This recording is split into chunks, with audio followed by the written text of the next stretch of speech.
Kon. Aku Ha? kerja tak habis lagi. Oh ya. Je tutup lampu tu. Sama lah kerja tak habis juga ni. Dah Gelap sas, dah sembung balik je.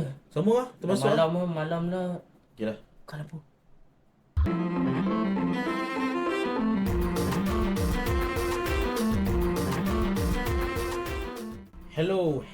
Hello. I'm Iki Ali. I'm Syif Ali.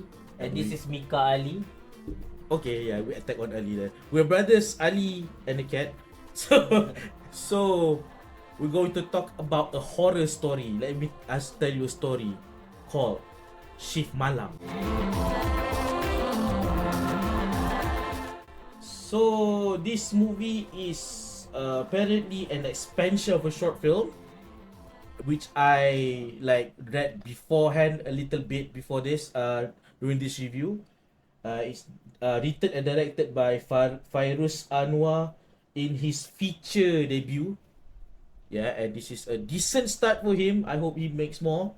So it stars Takim Zaki, who was previously in Motif, which was directed by Nadia Hamzah, and she stars alongside Sharifah Amani in there. And Anas Rizwan is also like kind of everywhere if you know where to look. But the most I remember is the one that he hates, which is the movie Basker. It's not his performance that I hate. I just He hate doesn't the like the whole movie. I just hate the whole movie. And Shah Kimin. This one, yeah, I mean, he is around, but he's not as prominent as the other two, even though, yeah. But these three are relatively kind of like underdog. They're not like mainstream level kind of actors. Yeah, so They're doing theatres mostly. yeah, and the three of them are best friends also, and okay. that shows in the movie itself. The chemistry is on lock, man. Yeah. It's pretty unlocked. It's like, it reminds me of like I'm talking to you, like I'm talking to my homies. It's exactly like that. Speaking of talking, Yeah, I want to get this out of the way because I'm sick of this point. You know how I say a lot of Malaysian movies, they make the characters talk how people don't usually talk. Doesn't matter if they talk like the like national language or they talk rojak, right? The combination of English and Malay. In this case, they did a good job. They did a decent job. Yeah, it makes sense because they're friends in real life, so they talk how they talk to each other in real life. So, yeah, there you go. And this can be both fortunate and unfortunate because for some reason they kind of do some mild swearing here and there, but it was bleep. But since this is a horror comedy, it's like, you know what, we can forgive this. And there's kind of like, I don't know if it's intentional, but there is kind of a point to the censorship, which is like later revealed later in the movie. Yeah. It's a weird thing. Whereas the first time I saw this happen is 2000 Years of Longing or something. Yes. Where yes. the movie is totally all for adults for the highest rating, right? But then it got brought down to PG-13 because they censored it to bits. Yes. They removed all the what makes the movie basically. yeah, the vulgar stuff, mostly sexual stuff, not so much cussing in that movie. And then like it's weird because it's not like the movie itself is made for their audience. Is that they're censored to oblivion to the point that it becomes for like the PG-13 crowd, right? When it's not supposed to be. It's rated R in the US. But in this one, listening to a lot of the censorship, I feel like it's very. I think it is. I mean, I don't know for sure. It says so I'm just gonna believe it. But I don't know for sure. It sounded like it's self-censor, and it adds to the comedy. Actually. Yes. It's kind of fun, yeah. Like you gotta see it. Yeah. You gotta see it to believe it. Like how the comedic, like timing of the bleeps work. Yeah. And since their reaction, since like it's mostly a reactory movie, like stuff happens and then characters react to it. Yes. So it feels very much interactive. You know, the bleeping and the movement of their face, how they emote and such. I find it like it adds to the comedy. And yeah, and the trailer sells itself. Initially, what we thought is going to be like, people telling like an anthology. We thought it's gonna be an anthology because each of them, Yeah. like these friends, have their own story, and then at one point it converges and things start to like unravel or something. But it's actually like an actual flesh out movie. We thought it's Which, gonna be something, I don't know, that's the concepts of trick or treat or something. yeah, Um, initially that's what we like thought. like So like that's, I'm not really that interested when I watch the trailer.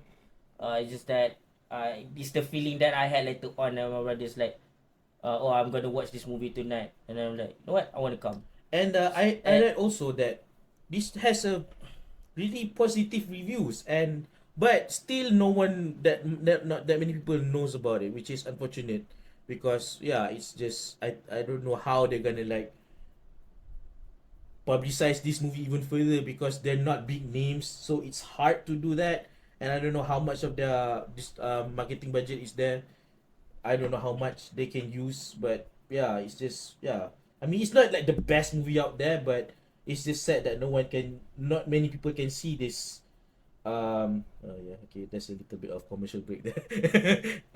This movie, but I learned today, before this review, that one of my colleagues, who is a lecturer, um she decided to like support this movie by bringing her entire class of like 100 something students to watch the movie. okay. And I think the main actors are present too, so yay. Kudos to you guys, and yeah, I hope people know more somehow before it gets yanked, because the screening is getting bigger and bigger now. Yeah. Right. We're gonna try not to oversell this movie. Yes, because it's not that. It is, the budget seems pretty low, Mm. and what I like about the way they use the budget, it is something like akin to, you know, El Mariachi. Oh, okay. I mean, like, what I like about it is this. They don't have that much money, and even though El Mariachi don't have a CGI, this movie does have CGI, but they don't use that like all the time. They use that sparingly. Might say like carefully, Yes, just enough yes. to show like show the visual cue. Okay, this is what's happening. You know, like just to you know, the special disbelief is gonna be like, okay, this doesn't have a high budget, so we're gonna be okay with what they're showing here, but at the same time we understand what's going on, but not so much so that they use it throughout the movie that is such to show all their blemish and all that, like that. So it's very like just enough, you know. Yes. And I like that. speaking of blemishes, you going ahead, I mean, you doing a little bit of comparison with Hollywood. I'm gonna do a little bit closer to home than Hollywood. Like, I think this movie's minuscule budget being put to good use reminds me of how, especially in the CGI and visual effects department, it reminds me of the previously banned Dukun by the Inside, in which like in that movie is like 2005-6, it was shot then, and then it was released like 2018 or 19 or something, which is like years later. But then I saw like other movies even by Dying Said. The CGI usage is just night and day. And what I mean is like Dukun, which is made way back when, looks better than, let's say, Interchange. The way because there's like lots of visual effects, and it's not perfect if you really want to like scrutinize it, but the way they show and use the CGI is like sparingly and like servicing the movie, and they don't try to like show it too much, because that's not the point. The point is to scare, not to like show that we have the budget for CGI and we like to show each and every bit of the blemishes. Yeah, if you want to know, like let's stay up, or we're talking about, yeah, the set bad CGI, Lebu Raya ke Neraka. Oh yeah. Let's leave it at that. Yeah. When it comes to the practical effects, it's not like the most scary looking ghost and all that, but again, just like the special effects, you know what's going on. Yes. You can You can tell what's actually going on. Yeah. you can actually see, like, if a ghost is like drinking blood or anything like that. And like I think it is effective enough to be like a horror. And I like the route that it's taking, whereby it's an actual horror comedy, meaning that not just the comedy, also the horror. Yes. So, in terms of the feels, if you watch this and you try to immerse yourself in it, you can see, this happening to you. Not to say that this supernatural aspect is, well, natural, but the thing is, like, that thing, that feeling, that looming feeling, like, for example, when people talk about, like, the, what do you call it thing, the What? after the blue hell, what do you call it, again, like the bedrooms. Oh, okay. Alright. So, when, like, for example, and the bedrooms, it's like one of those horrors that you can just imagine yourself, like now we're talking right now, right? Then we turn off a camera and then we go to sleep, and then we can just wake up. They suddenly wake in the bedrooms, So that can happen to anyone, and that's kind of like that adds to the atmosphere of, like, how it can be kind of scary, and yeah, the visuals really helps.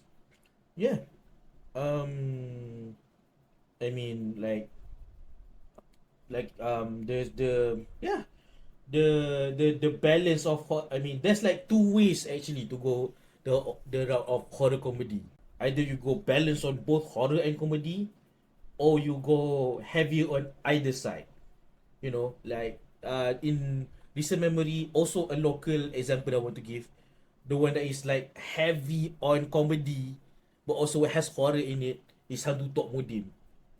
It's like that movie is like silly as heck, man, and it's basically I like to use this. I actually uh, reviewed it on my written blog.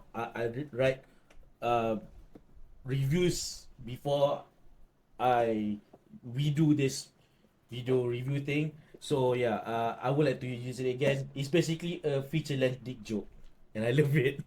It's like going all in on the circumcision joke. Yeah. So that's good. That's that, and then there's like an American Werewolf in London, which is heavy on the horror, but it's also funny. Oh yeah. It's also very very funny. So this movie goes the balancing between both acts, and for the most part, it's effectively done. Yeah. Even conceptually speaking, like, okay, what the thing is, these three people, they work in a advertisement company, Yeah, yeah. and if you, The graphic designers in it. Yeah. graphic designers. So if you ask enough people, if that works in that field, they will tell you that clients like to change things in the last second, Yes. and whether you like it or not, you need to get to it, or they gonna, they gonna pivot and go to another company. Yeah. So they do that threat. So what end up being the operational people, which in this case these three graphic designers, they have to burn the midnight oil and toil away in the middle of the night. And this being a horror movie, Just non-stop trying to, get the job done because Yeah. an event is looming. I don't remember, like, his name, the veteran actor. oh, Rizman Kuzaimi. Yeah.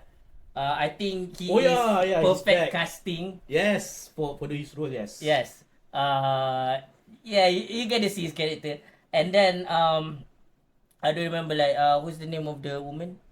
I can't remember. Okay, we're gonna put a kind of a name, like, Zira Aziz. okay, Zira Haris. Zira Haris. Okay. Zira Haris. So Zira Haris, I think she's fine as the sort of the helpful character. That's like what do you call that thing? Support character, I guess. Yeah, support character. So when it comes to the support character played by Zira Haris, I think her character is fine. In human form, but Human form, yeah. in the other form, she's like kind of off. But conceptually speaking, she needs to play both roles. Yeah. The law wise, Mm. And a character I want to like the character, but this is not enough to go off. She has a small arc which has a huge impact, and Yes. you can see how that's a problem where you have like a huge impact on the story, so you gotta have like more screen time at least. That's not enough. They don't build her character all that much. They do build the other three characters. Is that because in a way she's like the shepherd to these three sheep. We kind of want to know like a story more. Yeah. Because if not for her, things would get way worse for these three. Yeah. And this is just like came to me, like I just remember when I watch how they portray the beings. You know what it reminds me of? It reminds me of Jacob's Ladder. Okay. Yeah, the way like some of like so? how like some of the ghost movements, and even some of like its design, like I'm reminded by VHS, okay, I guess to each his like own, I guess. the face. Because I haven't seen VHS, so the one I remember Yeah, is I haven't seen that movie too, but I saw it on the cover. I like the chemistry between the three characters, right? yeah. You know when you have multiple characters, right? And there are circumstances that push the characters in a certain way. So in this case, they're supposed to be united, right? They're supposed to move as a unit. And with that, I like the fact that whenever stuff happens, the characters try to check and balance each other, so they can find the best course of action at any given time. So it's there's no like, No one's I mean, one upping each other.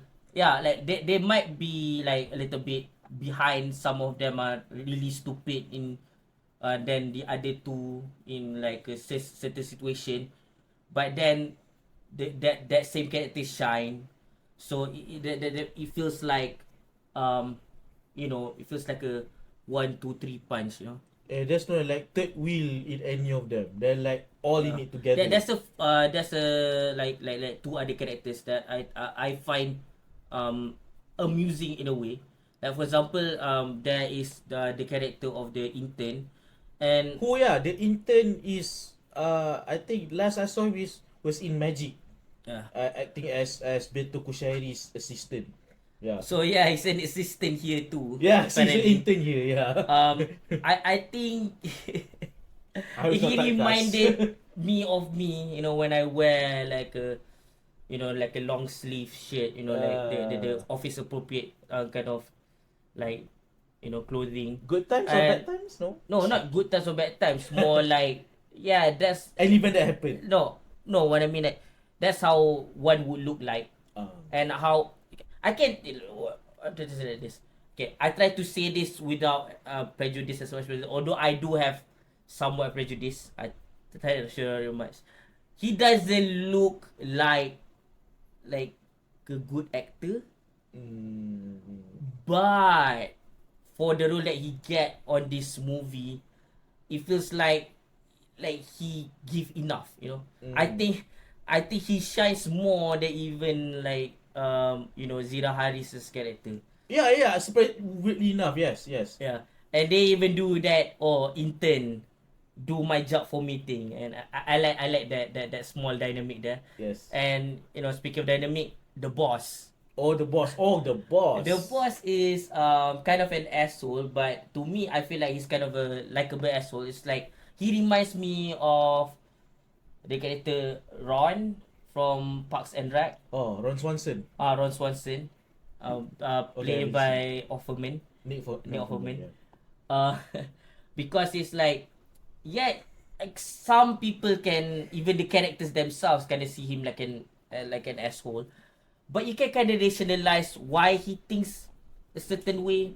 Like again, the relationship with the client, right? That his arms are tied. So whether he likes it or not, he's the boss. He's not the graphic designer. Yes. So somebody else has to do the job. But it's not like he doesn't like pull his weight. He does. Because if you think about it, he has to be somewhere else to get more deals, to get more like clients, right? Yeah. And these people just focus on getting the product out there. So you can kind of see, even though there's animosity, but at the same time, camaraderie between the three of these workers and the And the boss. boss, yeah. I like that, and I think this movie is um like the pace is kind of fun because it does play with some type of time manipulation, the haunting beings. I kind of try to, in a way, slow down time or distract them, so they stay at 12 o'clock, and they're not supposed to stay at 12 o'clock. It's like, Witching hour or yeah, something. yeah, at least, The Malaysian yeah, witching Malaysia hour. hour. I Yeah. hear it's 12, and over yonder is 3 a.m. Yeah. So I like where they do that. There's even like this character called Bro Tai. The character. Yeah, that character. Okay, the character is like kind of like a stand-in of an archetype in local movies where it's always like the religious figure, but this one is like a totally different dynamic. Oh yeah. Yeah. Yeah, and I think it's an like you take a typical religious figure, right? No, the guy who comes with the Quran or the Bible who says, "Oh, you need to do this and that." It kind of feel like that split into two. One in the form of like the Zira character, right? The character played by Zira, and then the other is played by the character Brotai. There is like the forces that kind of like fight against the evil, so to speak. Yes, the main characters like are mainly pulling the weight, but it's more like these are like the guides, Yeah. more so the Zira character, the Brotai, but he does add a little bit of fun in the equation Yes. overall. Yes. And yeah, that's like a time loop scene with him, and I wouldn't say his acting is good in particular, but I like the way that scene is written. Yeah, I like it too. Yeah, yeah, there's a lot of like fun stuff going on. And even if there's like nothing like suspenseful going on, they're trying to like build character. It's just them talking. Even though it's between the three characters or just any characters, when they talk, it just like it feels welcome. Yeah, there's no like boredom in the middle. Yeah. At least if you already enjoy this movie, you actually enjoy your experience. There's nothing that's gonna ruin it for you along the way. It's just that you wish that, okay, I think here's some of my gripes. So there's this thing in local movies, right? Like if you've seen like things like from A24, whatever, the horror ones, Okay. they have this atmosphere. And the atmosphere comes from that very environment. What Malaysian movies usually do is like Or add music, is it? no, add this like stock ambient horror or horror ambience. Oh, those. So yeah, I mean, it still irks me. I mean, I get it. Maybe from the look of the movie, it's clearly limited budget, on some places. But yeah, I mean, I don't know. Maybe it's hard to do sound design, so they just use stock ones, and some of the mixing sounds awkward and not as horrific as they want it to be. If it's off a little bit, yeah. But yeah, I think that's like one of like the reasons like that takes me away from the movie and like reduces points. Like what I do like is the few jump scares that he has Oh, are yeah. actual jump scares. That's scary. It jumps Yes. at you and it scares you. Yeah. It's not just like A fake out. a fake out, and even leading to them, there's no like, oh, music silent. No, they don't have that anymore. No violence. No, nothing like that. Yeah. So yeah, I think I've said all I need to say about the movie without spoiling anything. Me too. Unfortunately, I don't think by the time you see this video that you will be able to watch this movie. So just try to Pray that hunt it's it down any way you can. anyway you can, or just Watch it on pray stream if it goes on somehow. stream. I hope it goes to streaming because at least you need to like experience this. This is a very decent local horror experience. It's not up there, but we enjoyed it and we don't hate it. It's not offensive for us. Yeah. So yeah, I'm gonna give it a clean 7 out of 10. Alright. I am going to give it a 6.9 out of 10. There you go. Habis? Alright. I Shift, think shift. our shift's over. Shift dah habis Tutup lah.